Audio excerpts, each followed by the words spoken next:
Welcome to I Wrote That, a podcast for entrepreneurs who are navigating the crazy world of authorship. Whether you're just starting out or already established, we want to help you navigate the publishing world with confidence. My name is Larissa Soehn, and this channel is brought to you by Next Page Publishing. With the help of our industry partners, we bring you the insights on the most challenging, yet most rewarding parts of being an authorpreneur, along with the actionable tips to help you move your brand and your business forward. Don't forget to download your free copy of our book, Author Your Way to Your Next 100K, by visiting nextpagepublishing.net/author-your-way. Let's meet our next guest. Welcome back to another episode of I Wrote That. My name is Larissa Soehn, and I am the CEO of Next Page Publishing and the brains behind the chaos that happens over here. And Vaughn, my current guest, is one of those chaos streams of thought that I chased, and I said, we should add audiobooks to our offer. And so I met Vaughn, and now he's here on the show, and he is our go-to guy for producing audiobooks for our authors, which is incredible. He is known as the voice brander. He's an audio engineer, educator, and author. His name is Vaughn Fahie, but it's spelled F-A-H-I-E, so he even spelled it out. He's like, pronounced Foy. Appreciate that. He expands the impact of influencers through the power of their voice. As a saxophonist with 3 decades of experience playing to the soul, Vaughn understands the power of sound to create an audio experience that imparts wisdom and inspires. Today, Vaughn is the trailblazer, and I totally agree with that, supporting thought leaders and authors to capture and share the energy of their voice, creating their audiobooks virtually from their home, which is just kind of revolutionary, to be totally honest, to be able to tell authors you don't need a studio. So I loved that. And he is the founder and CEO of Audio Newborn Productions, LLC, that encompasses the technology and experience so your voice is heard. Welcome, Vaughn. I'm glad to be here. Thanks so much, Liz. What an intro. And, there's so much that we could just spend the whole episode talking about all that you've done and how we connected and things like that. But tell us a little bit about yourself and how you got into this audiobook world. Wow. Well, it was interestingly right before pandemic, the December of 2019. And I have been recording the voice, like different sermons or messages since cassette tapes, so for the last 3 decades, and networking and getting like authors and say, hey, have you ever considered doing an audiobook? I've been looking for someone to do that. And that was my first author in December 2019, and then there was 2 more from the networking group in January of 2020. And so being a jazz saxophonist for 20 plus years, right before pandemic, it was a perfect timing of a switch of prioritized careers, if you would. So I think of audiobooks as authors' albums, and so and each of their chapters as a single release, and that's kind of my approach coming into the publishing industry. When pandemic hit, raising my hand in Clubhouse and in author circles, and I'm like, oh wow, we never heard about that audiobooks, and that's how I came about, and thankfully so, right at that timing and term period, and then grew too fast and stepped back, and now set up and ready to go forward again. Yeah. I think you and I, when we first connected, that was one of the things that bonded us. And not just that we're both saxophonists. We both have played the saxophone, which is so very cool. You a little more professionally than I do, but very, very cool. But also that we grew really, really fast because we saw the need in the market, and we both had to do a little step back. Next Page went through the same thing. We immediately sold out our one-on-one programs. And then it was like, as a CEO of one kind of a thing, right? It was like, okay, no, I actually do need a team to make this the best it can be for our people, right? Yeah. That's ultimately what we're going for. Absolutely. Had to step back. So, but yeah. And I think you talked about so it's very interesting. Audiobooks feel like they've been around forever because they're so widely popular. And a lot of the stigmas coming around, like, that's not reading a book. Yeah, but aren't we consuming the same knowledge and getting the same? And I would argue that, audiobooks are almost a more immersive experience because you're hearing emotion and pauses and feeling. And you can almost read body language in an audiobook, right? But they haven't been around that long. Honestly, from your experience, if we put a timestamp, I would say within the last 5 years, like you said. that audiobooks have boomed. Yeah, have really, really boomed in the last 5 years, easy. Especially since pandemic, they've been around, but not popular and around. But since vinyl and cassette tapes and CDs, and but after or just before pandemic, and especially during pandemic, audiobooks really, really, really take off and continues to skyrocket, as you know. And what do you think that's done for books as an industry? I think because it's the fastest growing segment of the publishing industry, audiobooks, the voice helps the sales of your physical and your ebooks. And I think it's just because more people are consuming content of the books because they're actually listening. We you have to write the book, and but I think when you have a voice of the book and people are able to read while they're working out, read, so to speak, while they're driving, commuting, and all these other things, they're actually consuming more of what the author is actually took all of that time and energy and investment. Now more people are actually consuming it, and so I think it's helped because there's audiobook only readers, and some of those are the ones that, oh wow, I like that chapter, so let me go buy the book so I can highlight and dog ear and all of that stuff, so it actually increases the sales. Yeah, absolutely. I'm reading a book right now, oddly, about microdosing with mushrooms, magic mushrooms, and it's listening. I will say it's reading. It's listening like a textbook, right? It's very fast information. They move quickly from one topic to the other, and so I know already that I'm gonna have to go buy the paperback version because just like you said, I want to dog ear. I want to highlight things. Like I wanna understand it better, right? But I wouldn't have ever gotten to that spot where I would buy the book if I hadn't had this almost teaser of the audiobook. And I love that. I've also had readers, my first sci-fi book is one that I have made into an audiobook, and it's wonderful and it's delightful. And I've had people tell me they never would have read it if it hadn't been an audiobook. Mm. And I think for the reader's side of things, it's made books so much more accessible. Absolutely. Absolutely. And because we're living in an age too of reading, if it's longer than a text message, it's kind of our brains are automatically, we always have our readers and you have to write the book. But just our society and culture right now in reading, it's like, oh, fast reading. And I heard someone say one time to this generation, when you talk about a page, or a landing page, but then when you hold up a book, it's pages. And so they're thinking like, oh man, it's a page to this new generation is like, well, yeah, one page, but you're talking about 113 or, pages that it messes with their mindset. But with audio, no one really looks at time when it's with audio. So it could be a 80,000 word book or 8 hours long in the audio book, but people don't look at time when they push play as opposed to like a video or the number of pages or number of words. So it's a really advantage of an immediate consumption of words. I'm sure we'll go more into that.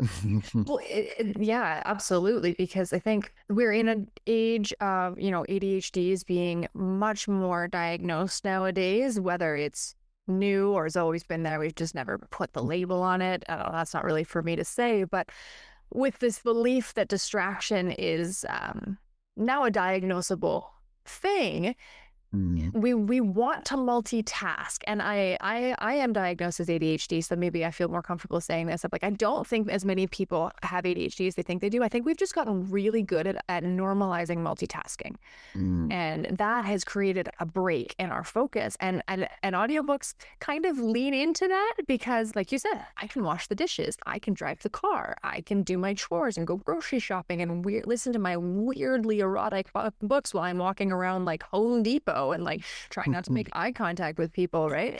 But it's opened this world for people to, instead of fighting against the distraction or trying to carve out time to do something that we enjoy, we can do it on the go. And I love that. Absolutely passive. And you can do both, and because we hear all the time, no matter what we're doing in reading, I heard a quote I don't know if Jeff Bezos actually said this, but it was like audiobooks are for people whose eyes are busy. Oh, I love that. We're tired, right? Like again, as a publisher, I'm reading like 4 to 5 books a day just off my clients' work. I don't want to sit down at the end of the day and read another, like physically read another book. I want to close my eyes, right? I want to relax and rest and, sip my margarita on the deck and listen to the book. For nonfiction specifically, Mhm. there is a very big difference in like acceptable that I'm going to change the word acceptable because that's a perceived thing, but self-narration is much, much more popular in nonfiction, and for a reason. And that is specifically what your company focuses on, is self-narration. You don't actually have hired voice actors, or you might, but that's not your go-to. Right. Why is it so important that nonfiction authors at least consider using their own voice with their book? Great question. Because most nonfiction authors, at least let's say your coaches, your thought leaders, your expertise, and they're normally your speakers as well. So you're already, whether you're on virtual stages, physical stages, you're interacting with your clients, and each of us has a voice print that's unique, like our fingerprint. Since we hear you already and we've heard you on stage, and wow, I enjoy I always say there's a message, a method, or a memoir that nonfiction authors have. And if one or all three of those, and when someone's heard you speak, when I go to get your audiobook, I want to hear the authors. So you can think of all of the famous speakers, authors, go to Mel Robbins and others. When you get their audiobook, you want to hear their voice because you heard their TED Talk, you've heard their this and that. So the same thing with us, nonfiction authors. Your voice contains your passion. It contains your triumphs, your failures, your fear. All of that comes through in the voice and through the earbuds. I could hire an actor to do that, but no one can send your message, your method, or your memoir like you as the author can. And that's why I encourage for it, so that people are intimate with you. It's the most human connection. Normally, with nonfiction books, you're wanting to connect with your audience as an extension of you not being there personally. And that's why I think it's important for the nonfiction authors to use their voice, because we are used to your voice. And when we sign up for your program or we want to watch your video, I'm looking for your voice, not someone else's voice. Absolutely. Okay, so we're going to take a really quick commercial break because I want to come back on, and I want to ask you more about kind of removing the roadblocks to self-narration. And a lot of them, we know mindset's going to be one of them, but also, like we talked about, the studio setup and things like that. So when we get back, we're going to handle more of the logistical side of how do you set yourself up, get ready, get your manuscript ready to self-narrate your nonfiction book. This season on I Wrote That, we're not just talking about books, we're giving them to you. My brand new book, Author Your Way, is finally here. And you can download it right now, completely free, at booksunlimited.app. That's booksunlimited.app. Inside, you'll learn how to write a business-boosting book that builds your authority, attracts aligned clients, and grows your income without getting lost in the publishing chaos. And here's the bonus. I've included a powerful resource kit to help you plan and start your book. Just follow the instructions inside the book to unlock it. And while you're there, check out a growing library of free reads, business books, memoirs, fiction, self-help, and more. No paywalls, no subscriptions, just powerful stories and big ideas, freely shared by bold authors. Visit booksunlimited.app and download your next chapter, starting with Author Your Way. Okay, so we're back with Vaughn Fahie, who is the voice brand and our go-to person for audiobook narration, self-narrated books, specifically for our nonfiction authors. Now, I've gone through this process a couple times personally. I'm narrating one of my books right now, and we just before the break we were talking about the emotion that comes through in the stories. Yes, I'm stuck on a chapter right now that I can't stop crying through, so that's been a whole thing. I'm like, you got to get this under control so that people don't listen to you sniffle while you're recording. I've also had, like I mentioned, my first sci-fi book was narrated. I hired a voice actor for that. there are things that when you decide you want an audiobook, I think the first default right now is people believe they have to hire someone to do the voice acting. And essentially, you and I are here to say, no, you don't need to do that. Actually, in fact, it's much more powerful if you do it yourself. So when someone comes to you, Vaughn, what is kind of the first thing that you're helping them move through to get ready to even visualize themselves being a voice actor? It's great. Yeah, I think one of the first things I say is we all do not like our own voice recorded.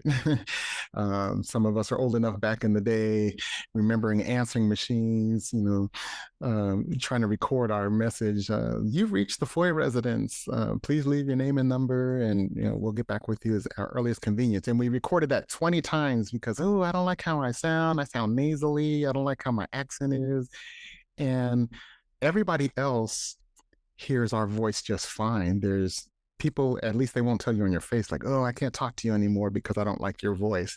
We're the only ones that don't like our voice because we hear inside what I say, we hear what's inside the speaker.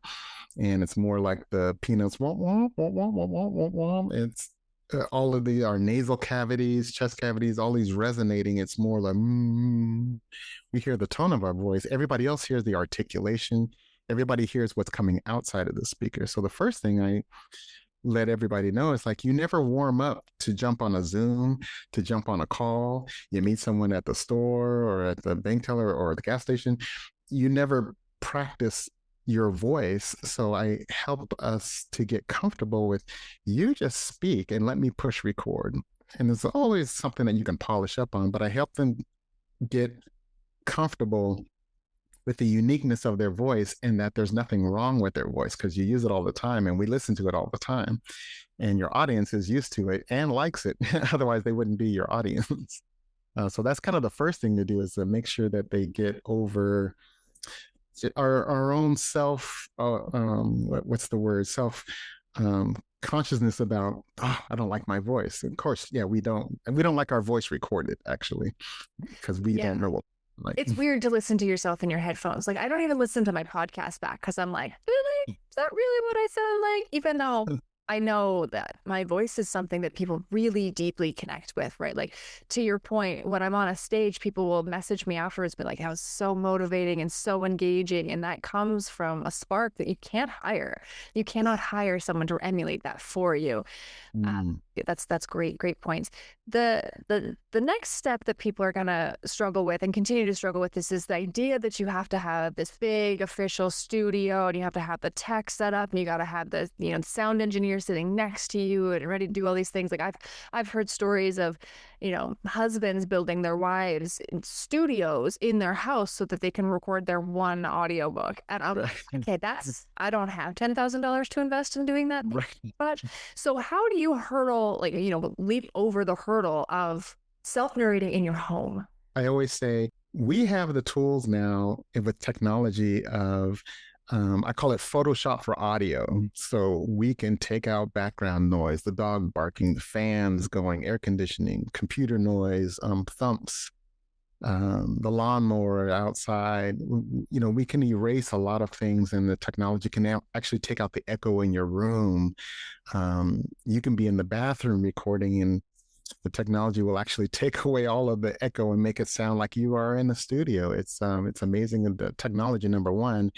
Number two, with the technology as well, you can have a very decent, it doesn't have to be expensive microphone, and you can record right from home in your office. Maybe the best, quietest times is 2 a.m. for you, or when the kids go down, or everybody's down, the dog, everybody's down, and you can record. So we get past to let them understand that, we do Zooms at home, and just as easy as we do Zooms, we can make your recording environment absolutely acceptable. And even if it's not acceptable, the AI and the tools and the software can make it sound like you are in the studio. So yeah, it's very, very cool. Well, the book I'm recording right now, Look Up, Beginner's Guide for the Spiritually Curious. I basically converted my bedroom into my recording studio because it has the mattress, the curtains, the rug, everything's there, right, to already create a quiet environment for you. And that worked really, really well. Yes, I had to move my mic over and stuff like that, but I also got to like sit in bed all day and record my book. Like it was awesome. It was like a little mini vacation. And I think to your point too, like, technology has come a very long ways. I mean, we have a couple of products too that we even run our podcasts now through an AI platform to help us noise level between the two guests and cut out the background noise. Like I do live on a busy street, so occasionally you hear trucks going by and stuff. So, but it's so accessible. That's the point, right? Especially when you work with people like Vaughn, if you go through Next Page and, we go through the process of getting your manuscript ready and stuff like that. And then you sit down and Vaughn's going to teach you, his team is going to teach you how to set your space up and you do the editing, right? That's the other big thing. So I know from personal experience of going through this the first time with my book, I had to create my own rhythm for recording, right? And I found I definitely have a panic mindset. It's hilarious. If I see the recorder going across the screen, I freak out. I can't do it. I mutter my words. I say the wrong things. So I have to pause basically between every sentence. I hit play, record, play, record. But we've also had one of our authors just went through a beta program with us, and she just said she did the clapping technique, right? She makes a mistake. Yep. Claps, cuts it up, and that worked for her. I somehow have this anxiety between the bar. Like if the bar is delayed, it just gets worse. So how do you because your authors are going to be recording in their home with their voice, with their script and things like that, and then they're sending you the files. What kind of things make your life easier from the author? What makes it easier is just that when they make a mistake, and they will, you're going to flub over how you said a word or a sentence or a phrase, and that clapping is great. And I always say, go back to the last period. Whatever, you messed up, just go back to the last period and start the sentence over. Because our biggest thing as editors is when it's all said and done, we want to make it sound like you did this in one smooth take, and it may have been 50 takes but we want the flow of how you were coming out of the last sentence that's our job. And what helps us best to make that flow is for you to go back and you may read a couple more sentences, but we want to find that flow to where we can cut and paste and insert to make it sound, coming from a musician's part, when you hear the final recorded album, it's like, oh, that was a great solo. And but if the musicians are honest, I'm like, oh yeah, that was 10 takes and we took the best out of the 10 and made this one final solo. And that's the same thing we do with the audiobook. So the helpful thing for authors is you just continue to go with the flow, and when you catch something, go back and don't worry about, I always instruct, just push record and you can keep the record on for 2 or 3 chapters straight. My thing is that you're in the flow and that you don't have to worry about, oh, I got to go back, push stop, rewind, and re-record. That's going to mess up your reading flow. Just push record, and when you mess up, oh, I messed up, go back, please, clap, and keep going. And that makes it easy for us. Yeah, I think that's where, personally, having gone through this myself and having done this, the self-editing, this is where you are worth every single penny, because that is an exhausting process to go back and self-narrate like that. The idea of just sitting down and recording and clapping, like if I could hide the little bar that tells me I'm tracking, then maybe I could do it that way. And I need to try, because it's worth it, right? Like the way you're describing it is, the author can sink into the flow. And I think people that try and DIY their audiobooks, they get pulled out of it every single time, and then it starts to sound disjointed. So that's really excellent. Okay, a couple more questions before we wrap up here. How long on average are authors with you from, the idea of an audiobook to their audiobook is produced and published and ready to sell? Normally, I always say between 60 to 90 days before it gets live on the platforms like Spotify and Audible and things like that. Sometimes it's shorter, and it depends on the length of their book. Literally, the first is like, hey, I have this idea, want to get started. It may take a couple of weeks it may take a couple of months, depending on their availability, how long their book is to record. Every 10,000 words is an hour of audio. So everything in audio world is based on word count. So I always say if you have, for example, 40,000 word book, and when it's all said and done, it'll be 4 hours long. Multiply that 4 hours times two is how long it's going to take you to record it. Multiply that recording by three, that's how long it's going to take us to edit it. And so that's what spends the time out for us. That's a beautiful breakdown. That was really, really well done. And one thing I want to add before I go to my final question for you, Vaughn, is the pacing and cadence. Like, again, how can authors help your sound engineers make things better? You have a beautiful cadence to your voice, right? You're smooth, you're even. I am like, I don't know what I would even equate myself, a butterfly. I'm like, ooh, ooh, ooh, ooh, ooh. And I zip around and I change pace and I change tone. I lean in. Those things can make it very challenging from an editing perspective, because obviously it's harder to cut my words in half if I make a mistake, because I am just a constant stream of voice. So to help Vaughn and his team, I personally, going through my audiobooks, I have practiced talking slower. I have practiced putting space between my words and like just elongating. And honestly, it came down to the breath for me. Before I would record, take a big breath, and then I exhale the sentence out, essentially. And so it's slow, it's in one tone. And I'd love to know, Vaughn, is that how I'm supposed to be doing it, or did I just accidentally make up something that makes no sense? No, that's a great tool. I always share two tools or two approaches.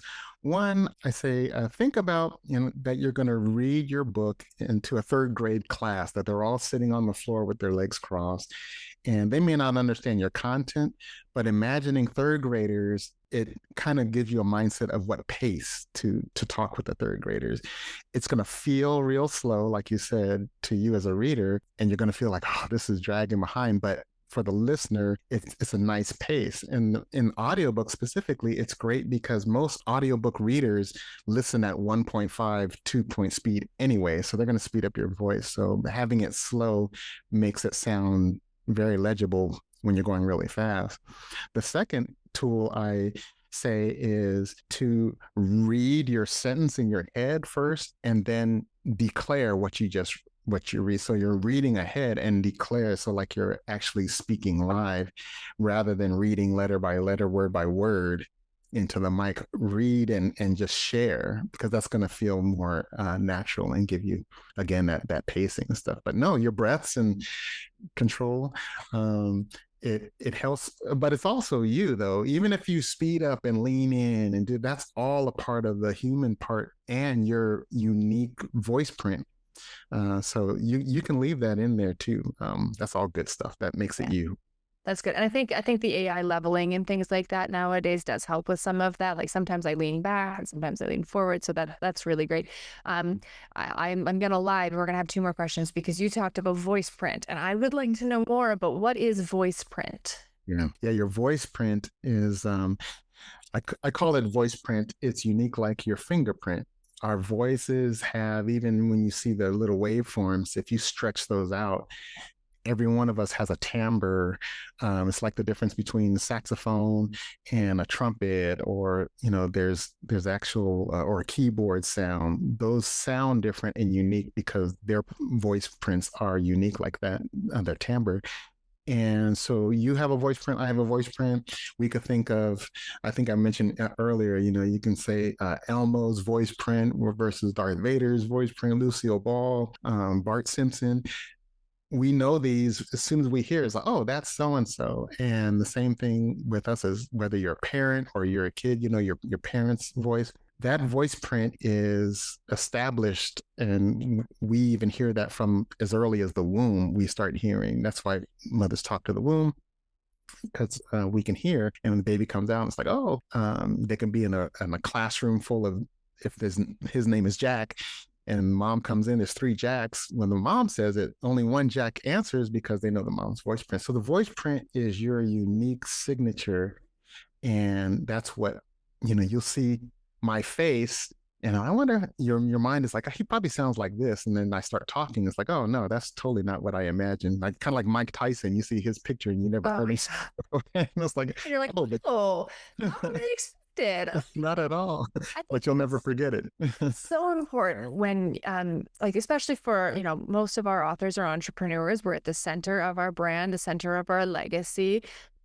The way we talk, present ourselves, our body actions, the topics that interest, it all frames a picture in our readers' minds of who we are. And because we're entrepreneurs, we're trying to invite them in, right? We're trying to get them to move further into a relationship with us. And that all comes with authenticity. And audiobooks really help create that space. And I also really like that audiobooks make me feel like I'm with the author. Like I feel like it's one-on-one, like I'm sitting with them. They're grocery shopping next to me, and it's just this nice relationship that when you do, let's say they do get on a call with you, they want to buy a program, they want to enroll with you, they want to go on a retreat with you, whatever, they feel like they're kind of sitting next to a celebrity because they're like, I've heard you talk for like 5 hours and I consume you in a day, like it's amazing. That's the power of audiobooks, and that's why self-narration is so important for our authors specifically. Absolutely. Okay, Vaughn, my last question, because I know we're already over time. So what advice do you have for aspiring authors?